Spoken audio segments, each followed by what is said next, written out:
si Elizabeth Pajardo, taga Purok 1, Bangka, Victoria, Laguna. Nag-umpisa ang pagka-stroke ko sa high blood. Tapos nadala ako sa doktor. Hindi naman sinabi sa akin na mag-iingat.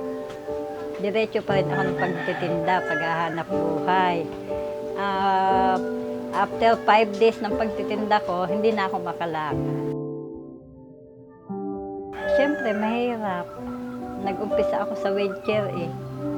Tapos bago ako nakarecover, yung mga tungkod-tungkod, mahirap din sa kanila. Siyempre, lalo na sa panggastos. Mahirap. Lagi kang may laboratory.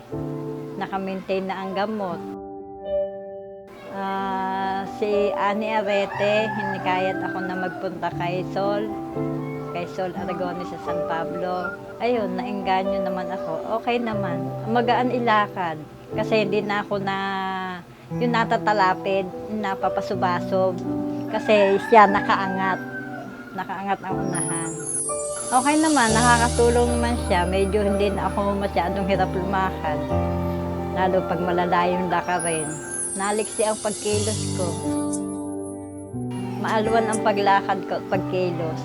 Kasi pag wala, parang hirap kong ihakbang ang kaba akong paa eh. Pag merong ganito na extreme shoes, maliksi akong kumilos.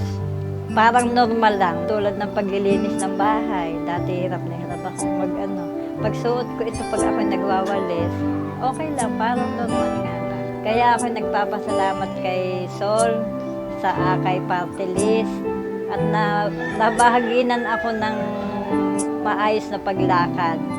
At nag-normal na ang dangan nga lang at pilay pa rin, pero normal na ang aking pakiramdam. Maraming po salamat sa Akay ni Sol, Party List, at kay Gov Sol. Maraming salamat po sa tulong.